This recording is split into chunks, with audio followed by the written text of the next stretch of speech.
Hello students, welcome back to in this new video. Super fast revision की series में अगला chapter biology का how do organism reproduce. Okay students, और ये chapter होगा आपका 6 मार्क्स का। ओके, और 6 मार्क्स में इसमें आएंगे आपका एक एमसीक्यूज जो कि इंटरप्रिटेशन बेस्ड होगा, एक आएगा वेरी शॉर्ट आंसर क्वेश्चन जो कि नॉलेज बेस्ड होगा, और 2 क्वेश्चन आएंगे 2+2 मार्क्स के जो कि होंगे short answer question. Short answer question उसमें एक होगा आपका नॉलेज बेस्ड और एक क्वेश्चन होगा आपका स्किल बेस्ड। ओके, और इस पूरे चैप्टर में जो कहानी होगी वो इस क्वेश्चन की होगी जो कि होगा स्किल बेस्ड, और बाकी ओवरऑल ये चैप्टर बहुत ही आसान है। ऑलराइट स्टूडेंट्स, तो इस चैप्टर में पहले हम बात करेंगे टाइप ऑफ रिप्रोडक्शन की, और टाइप ऑफ रिप्रोडक्शन में हम बात करेंगे खाली ह्यूमन बीइंग के अंदर। ऑलराइट, ये चैप्टर थोड़ा लेंथी है तो इसके लिए अपने को 2 वीडियो बनाने पड़ेंगे। तो आज इस वीडियो में हम बात करेंगे कुछ टेक्निकल टर्म्स और मेल और फीमेल रिप्रोडक्टिव सिस्टम के बारे में। तो शुरुआत करते हैं इस चैप्टर की, और ये चैप्टर लास्ट ईयर जो एग्जाम था 2022 का उसमें नहीं आया था, बहुत सारे चैप्टर को डिडक्ट कर दिया गया था।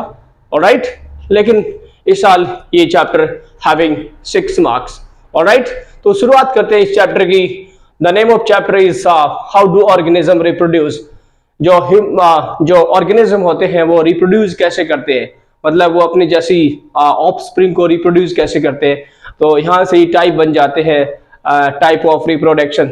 There is 2 type of reproduction, sexual reproduction and asexual reproduction. So इस वीडियो में आज हम कवर करेंगे sexual reproduction in human being. Alright, अगले वीडियो में बात करेंगे हम एसेक्सुअल के अंदर, एसेक्सुअल और sexual reproduction in plants. Alright students, so the meaning of reproduction एक ऐसी प्रोसेस जिसके अंदर ऑर्गेनिज्म अपने ही जैसी ऑफस्प्रिंग को क्या करते, प्रोड्यूस करते हैं, अपनी जैसे इंडिविजुअल को या अपनी ही जैसी कॉपी को रिप्रोड्यूस करते हैं। या सेम कॉपी तो नहीं बोल सकते, सेम कॉपी होगी एसेक्सुअल के अंदर, बट सेक्सुअल के अंदर कुछ वेरिएशन आ जाएंगे। ऑलराइट, तो शुरुआत करते हैं इस चैप्टर की टाइप ऑफ रिप्रोडक्शन से। तो students, there is 2 type of reproduction, sexual reproduction and asexual reproduction. Sexual reproduction में मेल और फीमेल पेरेंट्स इन्वॉल्व होते। ऑलराइट, और एसेक्सुअल में मेल और फीमेल इन्वॉल्व नहीं होते, उनमें खाली सिंगल पेरेंट बॉडी होती है, और उनके बारे में हम डिटेल से अगले वीडियो में पढ़ेंगे। ओके, अलग अलग ऑर्गेनिज्म के अंदर अलग अलग टाइप ऑफ रिप्रोडक्शन होता है, लेकिन इस वीडियो में हम बात करेंगे मेल और फीमेल के रिप्रोडक्टिव सिस्टम के बारे में। ऑलराइट स्टूडेंट्स, ओवरऑल मैं बोलूं तो अपने सिस्टम ही चल रहे हैं। इससे पहले हमने लाइफ प्रोसेस के अंदर 4 सिस्टम पढ़े थे, इसके बाद एक स्पेशल चैप्टर बन गया था कंट्रोल एंड कोऑर्डिनेशन का, और यह भी एक बेहद इंपॉर्टेंट सिस्टम है, रिप्रोडक्टिव सिस्टम। ऑलराइट स्टूडेंट्स, सो मैं बात करूं सेक्सुअल रिप्रोडक्शन की, तो सेक्सुअल रिप्रोडक्शन को डिटेल से पढ़ाने से पहले मैं बात करना चाहूंगा एक टेक्निकल टर्म्स की, प्यूबर्टी। स्टूडेंट्स, इस साल के लिए थोड़ा मैं इंपॉर्टेंट बोल सकता हूं। प्यूबर्टी एडोलसेंस एज का एक टाइम होता है, और उसको टेक्निकल नाम दे दिया प्यूबर्टी। जैसे हम बात करते हैं बॉयज एंड गर्ल्स के अंदर, एक टाइम के बाद उसमें बॉडी में कुछ चेंज आते हैं, तो वो एडोलसेंस वो एज होती है 12 से लेकर 18 तक की age. Okay, it start from 12। Okay, adolescence age का जो टाइम पीरियड होता है वो 12 से 18 का होता है, और इसी बीच में अपने बॉडी में बहुत सारे चेंज आते हैं। And if I am talking about specially boys and girls, so like there is change in their height में चेंज हो जाता है, उनके बॉडी पे कुछ थिक और थिनर टाइप की हेयर ग्रोथ हो जाती है, उनकी वॉइस चेंज हो जाती है, गर्ल्स के अंदर चेंज इन ब्रेस्ट हो जाता है। Alright, okay, so these are the change, और उनको नाम दे दिया प्यूबर्टी।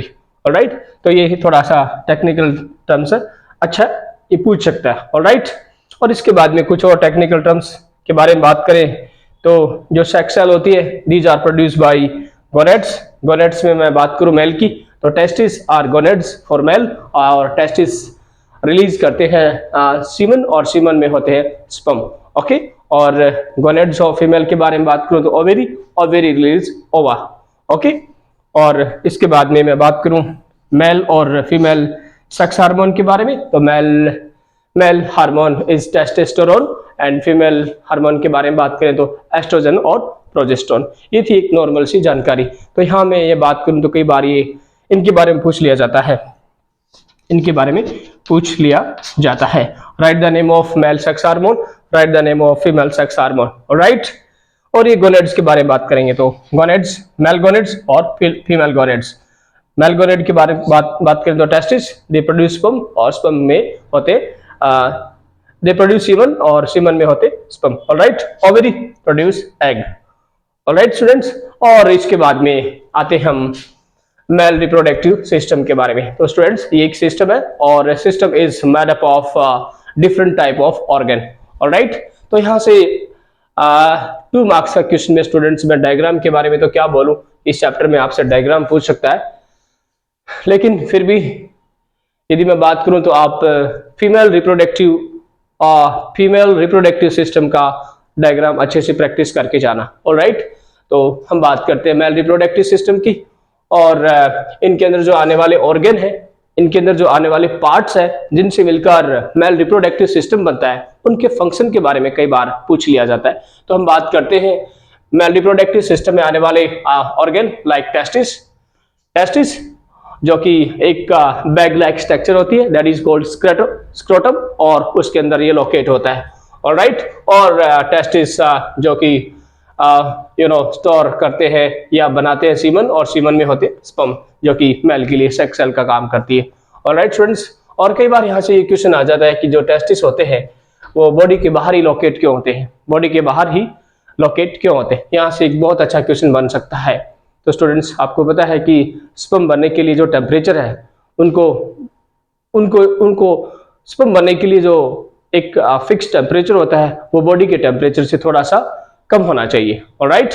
इसलिए ये टेस्टिस बॉडी के बाहर लोकेट होते हैं, ओके। इसके बाद आता है वेस डिफरेंशिया जो कि जिनका कनेक्शन होता है टेस्टिस से, जो कि स्पर्म को कैरी करती है, और सेमिनल वेसिकल ये स्ट्रक्चर जो कि एक टाइप के फ्लूइड को रिलीज करती है जो कि स्पर्म की मूवमेंट में हेल्प करता है, और ये ऐसा ही काम है आपके प्रोस्टेट ग्लैंड का। और इसके बाद में आता है पीनस और urethra, the way by which sperm and urine are secreted, okay, जिसके द्वारा यूरिन और सीमन एग्जिट होता है बॉडी से, और मेल के अंदर यूरिन और स्पर्म रिलीज का एक ही रास्ता है, फीमेल के अंदर ये डिफरेंट होते हैं। तो ये थी पार्ट्स मेल रिप्रोडक्टिव सिस्टम के, टेस्टिस, वेस differentia, seminal vesicle, prostate gland, पीनस और यूरिथ्रा, ओके। आगे बढ़ते हैं फीमेल रिप्रोडक्टिव सिस्टम के बारे में। और फीमेल रिप्रोडक्टिव सिस्टम है तो ये कौन कौन से ऑर्गन से मिलकर बना है, तो उनके फंक्शन के बारे में पूछ सकता है। यहाँ पर भी फंक्शन पूछ सकता है कि सेमिनल वेसिकल का काम क्या है, वेस डिफरेंशिया का काम क्या है, और प्रोस्टेट ग्लैंड का काम क्या है, तो इनके फंक्शन के बारे में आपको पढ़ के जाना है, ओके। तो यहाँ पे 2 क्वेश्चन ऐसे आएंगे जो 2+2 मार्क्स के होंगे, ओके। आगे बढ़ते हैं। फीमेल रिप्रोडक्टिव सिस्टम में बात करें तो उनके ऑर्गन के फंक्शन के बारे में पूछ सकता है। तो फीमेल रिप्रोडक्टिव सिस्टम मिलकर बना होता है ओवरी, जो कि प्रोड्यूस करते हैं एग। एक टाइम पीरियड आता है प्यूबर्टी, और उसमें एग डेवलप हो जाते हैं, और the structure in female reproductive system that is ovary that produce egg या ova, alright, oviduct या इसका दूसरा नाम है fallopian tube, और the place where fertilization takes place, वह जगह फीमेल रिप्रोडक्टिव सिस्टम में जहां पर फर्टिलाइजेशन होता है, मेल और फीमेल गैमेट का फ्यूजन होता है, fusion of male and female gamete is known as fertilisation, जिसके रिजल्ट से जाइगोट बनता है। तो ओविडक्ट के बारे में ये थी जानकारी। यूटेरस जहाँ पे फैलोपियन ट्यूब के अंदर जहाँ पे फर्टिलाइजेशन हो गया, उसके बाद में कुछ दिन तक 2-4 दिन तक वहाँ पे एग्स रहेगा या जाइगोट रहेगा, उसके बाद में वो यूटेरस की इनर लाइनिंग में आके सेट हो जाएगा, ऑलराइट। और इसके बाद में आता है सेरिविक्स यूटेरस का एंड, और vagina that is called birth canal, okay. These are the part of female reproductive organ. तो यहाँ में से आपको पूछ सकता है कि which one is not a part of female reproductive system या which one is not a part of male reproductive system। तो मैं यहाँ बात कर रहा हूँ एक MCQs की, यहाँ से पूछ सकता है, ऑलराइट। और इसके बाद में आता है एक बेहद important technical term that is placenta. So students, placenta एक स्पेशल टाइप का टिश्यू होता है जो कि फीटस को न्यूट्रिशन प्रोवाइड करता है और साथ में उसके वेस्ट को मदर के ब्लड के अंदर मिलाता है। तो एक ऐसी स्ट्रक्चर जिसके द्वारा फिटस अनबॉर्न बेबी को न्यूट्रिशन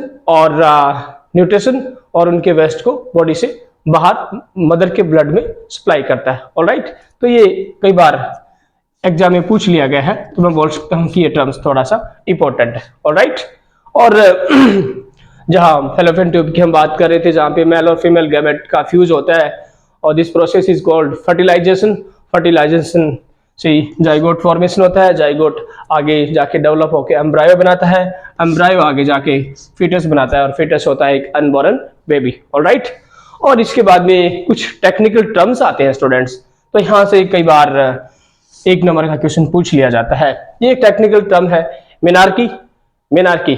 तो अभी हमने बात की थी प्यूबरिटी के अंदर, प्यूबरिटी एडोलसेंस का एक पीरियड है जहाँ पर फीमेल्स के अंदर क्या पीरियड स्टार्ट हो जाते हैं। तो beginning time of menstrual cycle, okay, जब शुरुआत होती है फीमेल के अंदर, वह टाइम मेनार्की कहलाता है। और एक टाइम ऐसा आ जाता है कि पीरियड्स मेंस्ट्रुअल साइकिल बंद हो जाते हैं और उनको बोलते हैं मेनोफेज। इनको बोलते हैं menopause, okay, ending stage of menstrual cycle. तो यहाँ से आपको पूछ सकता है, okay, what do you mean by menarche क्या है, या फिर मेनोफेज क्या है। ऑलराइट, और इसके बाद में आता है फर्टिसाइड, ओके, फर्टिसाइड।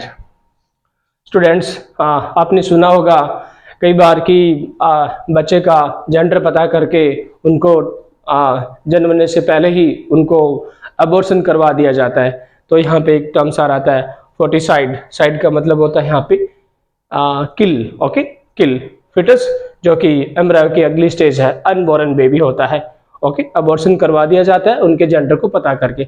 लेकिन आजकल गवर्नमेंट ने इतने स्ट्रिक्ट रूल बना दिए, जो ऐसा पता कर रहा है उसको और पता करवाने वाले दोनों को जेल होती है। एक प्रकार की बहुत ही बोल सकते हैं कि एक सामाजिक बुराई है अपने समाज के अंदर। आजकल लोग समझदार हो गए, ऐसा नहीं करते। ऑलराइट, तो इसके बाद में और बात करें कुछ और टेक्निकल टर्म्स की। ट्यूबेक्टोमी, ये बहुत ही इंपॉर्टेंट क्वेश्चन है। ट्यूबेक्टोमी और vasectomy. Students, to control pregnancy को कंट्रोल करने के लिए फीमेल की फैलोपियन ट्यूब को एक छोटे से ऑपरेशन के द्वारा ब्लॉक किया जाता है। तो उनके लिए एक टेक्निकल टर्म्स आता है, दैट इज ट्यूबेक्टोमी। और याद करने के लिए मैं आपको बोल सकता हूं कि यह एक टर्म्स आया है, यहाँ एक शब्द आया है ट्यूब। क्या है? ट्यूब। तो फीमेल के अंदर हमने पढ़ा था एक organ, that is fallopian tube. तो ट्यूब से याद कर लेना कि ट्यूब किसके अंदर आया, tube fallopian tube female reproductive system के अंदर आया। तो कई बार हम दोनों ये पढ़ के चले जाते हैं, लेकिन कंफ्यूज हो जाता है कि फीमेल के लिए कौन सा और मेल के लिए कौन सा है। तो ये ट्यूब शब्द है, तो आप समझ लेना कि फीमेल के अंदर उनकी फैलोपियन ट्यूब को ब्लॉक कर दिया जाता है ताकि एग स्पर्म को फर्टिलाइज ना कर दे। ओके, और यदि मेल चाहे तो मेल के अंदर भी ये एक और प्रोसेस है जिसके अंदर जो स्पर्म कैरी करने वाली ट्यूब है उनको ब्लॉक कर दिया जाता है, और उनके लिए एक टेक्निकल टर्म्स आता है, दैट इज वैसेक्टोमी। और वैसेक्टोमी को भी यदि आप करना चाहो तो वैसेक्टोमी, यहाँ पे वेस्ट डिफरेंशिया आया है, वेस्ट डिफरेंशिया से मिलता जुलता शब्द है वैसेक्टोमी। आप एक को याद कर लेना, जो बचेगा वो दूसरे के लिए हो जाएगा। तो मेरे लिए ये ट्यूब वाला थोड़ा सा आसान रहेगा। ओके, वैसेक्टोमी और ट्यूबेक्टोमी ये दोनों ही इंपॉर्टेंट है। इसके बाद में आता है एक और technical term, that is called menstruation. Students, female के अंदर ड्यूरिंग मेंस्ट्रुअल एक साइकिल होता है जो कि मंथली फीमेल के अंदर होता है। तो उनके लिए एक टर्म्स आ गया, that is called menstrual cycle या menstruation. Okay, the periodic discharge of blood and tissue from the uterus. Alright, the periodic discharge of blood and tissue from the uterus, और ये मंथली होता है। क्या होता है? मंथली होता है। तो इसके नाम से आगे क्या लग गया? पीरियोडिक, मतलब एक इंटरवल के बाद में होता है। तो ये टर्म्स भी थोड़ा सा मुझे अच्छा लगा। ओके, मेंस्ट्रुएशन एक प्रकार का ये साइकिल है। ओके, मंथली होता है, और एनसीईआरटी ने इसके टाइम को दे रखा है कि जनरली 2 से 8 दिन का टाइम इसमें लगता है। ओके, इसके बाद अगले महीने ये स्टार्ट हो जाता है 2 to 8 days. Okay, 2 to 8 days according to NCERT. बहुत सारे लोगों पर एक्सपेरिमेंट किया जाता है, बाद में ये फिर इनका टाइम पीरियड बता दिया जाता है। वैसे ही हर किसी का अलग अलग होता है। ऑलराइट स्टूडेंट्स, इसके बाद में आता है इस चैप्टर का बहुत ही बेहद इंपॉर्टेंट टॉपिक, रिप्रोडक्टिव हेल्थ।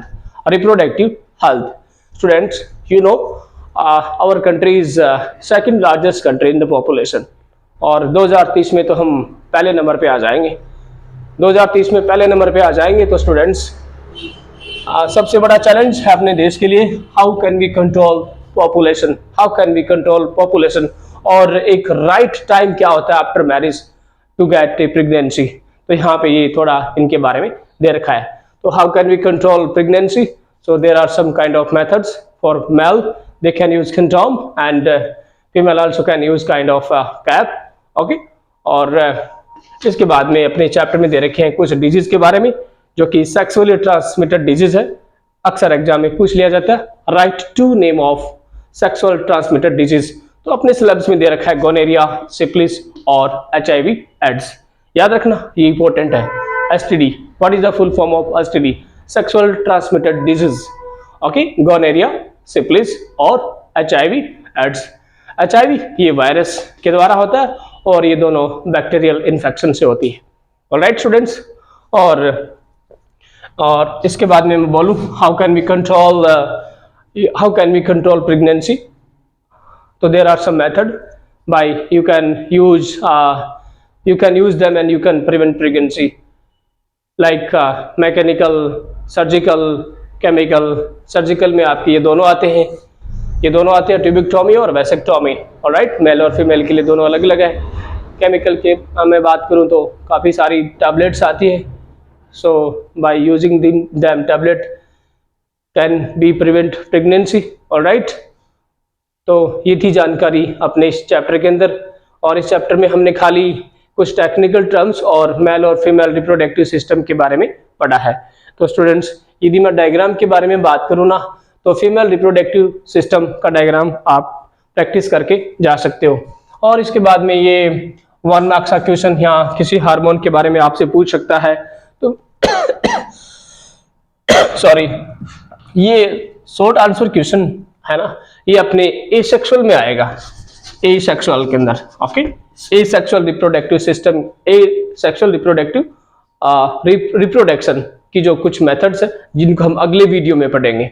इस वीडियो में हमने बात की खाली मेल और फीमेल रिप्रोडक्टिव सिस्टम के और उनके ऑर्गन के बारे में, और उसमें आने वाले कुछ टेक्निकल टर्म्स के बारे में। तो स्टूडेंट्स, याद रखना, प्लेसेंटा क्या है? एक स्पेशल टाइप का टिश्यू है जो कि मदर के जो यूट्रस है ना, उनकी इनर लाइनिंग है ना, यहाँ से ये क्या होता है, यहाँ से ये फॉर्म होता है, और ये बच्चे के नाभि से इनका फॉर्मेशन होता है, और इसके द्वारा इसी बच्चे को न्यूट्रिशन और न्यूट्रिशन और ये वेस्ट प्रोडक्ट को इसी के द्वारा अपने मदर के ब्लड में ट्रांसपोर्ट करता है। तो कई बार पूछ लिया जाता है, right one function of placenta. Okay, zygote bird के बाद में बनता है एम्ब्रायो आगे डेवलप होके बनता है फीटस, जो कि अनबॉर्न बेबी होता है। तो इन तीनों से यहाँ से न पूछकर मैं आपको बोलूंगा ये ट्यूबिक्टोमी, वैसेक्टोमी और मेंस्ट्रुएशन। ऑलराइट, और इसके बाद में ये कुछ सेक्सुअल ट्रांसमिटेड डिजीज, इनके बारे में आपसे पूछ सकता है। ओके, और ये हाउ टू कंट्रोल प्रेगनेंसी, इनके लिए आपको केमिकल मेथड, सर्जिकल मेथड और मैकेनिकल मेथड, इनमें से आपको ये पढ़ के जाना है। तो ये था चैप्टर स्टूडेंट्स, जिसके अंदर हमने थोड़ा बहुत समराइज किया इस चैप्टर को। और मैं इंपॉर्टेंट के बारे में बात करूं तो आप इनके फंक्शन के बारे में आपको पढ़ के जाना है। 2 मार्क्स का क्वेश्चन है स्टूडेंट्स, तो थोड़ा बहुत प्रॉब्लम क्रिएट हो रहा है कि किस टाइप का प्रश्न आपसे पूछ सकता है। और या हम आगे पढ़ेंगे difference between sexual and asexual reproduction. तो यहाँ पर ये 2 मार्क्स का क्वेश्चन डिफरेंस में भी आ सकता है। ओके, 1 मार्क्स का क्वेश्चन हार्मोन के बारे में पूछ सकता है, हार्मोन के बारे में पूछ सकता है, या फिर ये ट्यूबिक्टोमी, वैसेक्टोमी के बारे में पूछ सकता है। ऑलराइट, और यहाँ से नहीं पूछेगा तो फिर यहाँ से पूछेगा रिप्रोडक्टिव हेल्थ के बारे में, जहाँ पर आपको प्रेगनेंसी को कंट्रोल करने के मेथड और ये सेक्सुअल ट्रांसमिटेड डिजीज के बारे में पूछा गया है। ऑलराइट स्टूडेंट्स, तो ये थी जानकारी sexual reproduction in human being. अगले वीडियो में हम बात करेंगे टाइप ऑफ सेक्सुअल, अगला टाइप एसेक्सुअल, जिसके अंदर हम कुछ मोड ऑफ रिप्रोडक्शन में अलग अलग ऑर्गेनिज्म के अंदर अलग अलग मेथड से रिप्रोडक्शन होता है, उनके बारे में पढ़ेंगे और वहां से आने की संभावना होगी ये 2 मार्क्स के क्वेश्चन की। ये जो स्किल बेस्ड क्वेश्चन है वो यहीं से आएगा और अगले वीडियो में बात करेंगे कि स्किल बेस्ड क्वेश्चन किस प्रकार से आ सकता है। तो ओवरऑल ये चैप्टर आसान है, तो easily you can get 5 out of 6, 5 out of 6। Alright students, सो इस वीडियो में इतना ही, मिलते हैं अगले वीडियो में इसके अगले पार्ट के साथ। So thanks for watching.